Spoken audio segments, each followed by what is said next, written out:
What's up guys, Houndish here, and today we're going to jump in and talk about some pretty interesting Destiny 2 Forsaken stuff. So I wanted to touch on some upcoming content. Of course, Bungie have revealed that Festival of the Lost will begin on October 16th, and so I wanted to speak about some of the characters associated with Festival of the Lost this year, the missing or murdered vendor that will be related to this event, but we're also going to talk about some weapon changes, some that weren't broke down in Bungie's recent update, and that'll include a scout rifle buff, as well as some other adjustments to exotics. We're also going to speak about Bungie's response to a change to Whisper of the Worm going into Forsaken. There's been a bit of conversation about a nerf to the weapon. We're also going to talk about the 13th Wish, Petra's run, the secret version of the Last Wish raid, some other bits of clarification and updates from Bungie regarding a bunch of stuff, and some super rare mods that you can find in the expansion, plus a few other things to round up in this video, guys. So if you do enjoy it, a like below is very much appreciated. If you're new to the channel, be sure to hit subscribe if you want to see more D2 content, but for now,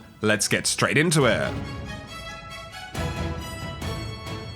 So of course, one of the highlights this week was that Bungie revealed Festival of the Lost begins on October 16th. It will include a celebration of lost heroes and a new challenge to tackle. So the new challenge to tackle could potentially be a new activity, but almost certainly will be some new objectives. And Bungie say it ends with a quest to solve a murder. So obviously that's going to be pretty interesting. We're going to have a bit of a whodunit moment in the tower potentially, but it looks like Festival of the Lost will actually center around 3 lost heroes in particular. So you can see there are these 3 plinths that go around in a circle in these kind of festival decorations. In one of the trailers, we did see a character in the middle one. We'll talk more about that in a moment, but the fact that we see 3 of these different plinths means that we're probably going to see 3 characters who are the main focus of this event. So of course, Cade 6 we've recently lost, so it makes a lot of sense that Cade 6 will be one of them. The character in the middle looks a lot like Master Ives. Now, a few people have spoken about this. Master Ives was the Cryptarch in Destiny 1 in the Reef. And so obviously, with the recent continuation of the Awoken story, it makes a lot of sense that this will be Master Ives,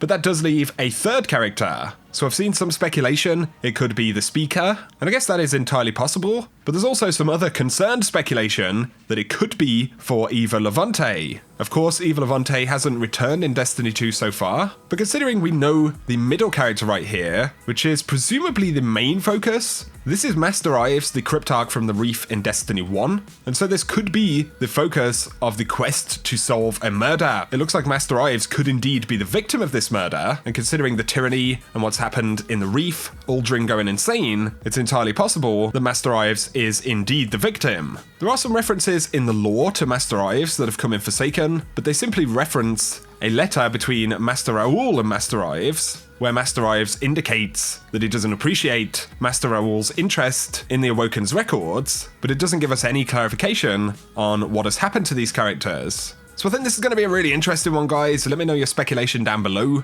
Do you think Master Ives is the victim of the murder? It certainly looks like he is one of the heroes of the Festival of the Lost. Or do you think the murder could indeed be another character, potentially someone like Eva Levante? It's going to be pretty interesting stuff. A few days ago there was a leak that suggested the Thunderlord could be part of Festival of the Lost this year, but that is not confirmed at the moment.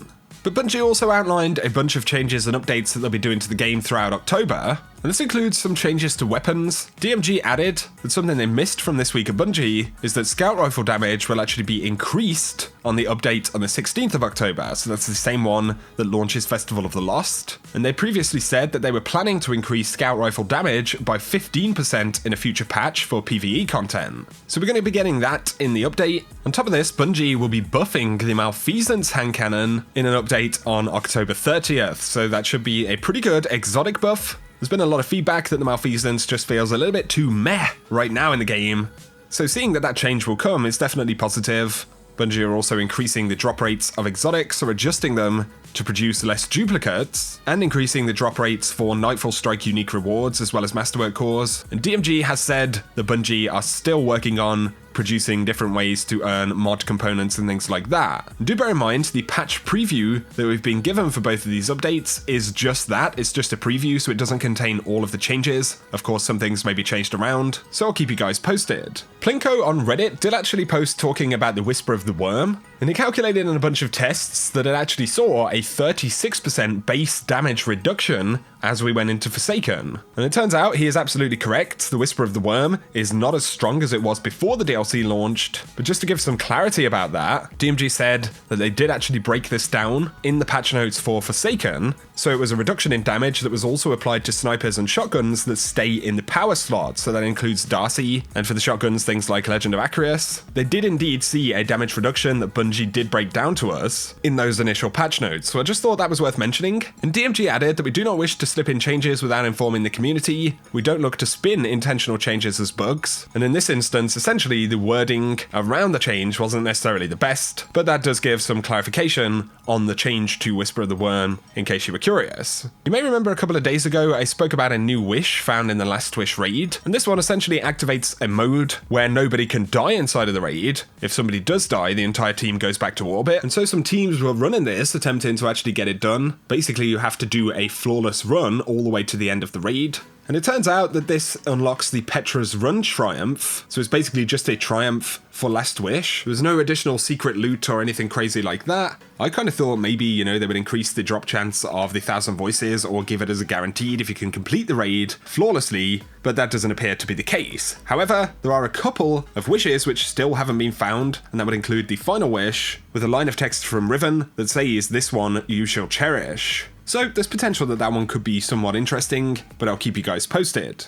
I had some questions about mods that you can sometimes get on raid gear, so we can take a look at a couple of these in the database. Basically, these just have a random chance to roll out on a piece of gear that you get dropped in the raid. I personally haven't had any yet, but I do have a full set of raid gear, so it's pretty hit and miss as to whether you'll get any. But we have Taken Armaments. Defeating a Taken enemy with a grenade has a chance to grant heavy ammo to reserves. So it's pretty interesting. You've also got Taken Barrier. Receiving Taken damage gives a 20% reduction in damage for 10 seconds. Taken Invigoration, where defeating Taken Elite refreshes your class ability. And then you've got Taken Repurposing. Destroying a Taken shield refreshes your grenade ability. So those are actually some pretty potent mods that you can get from the raid.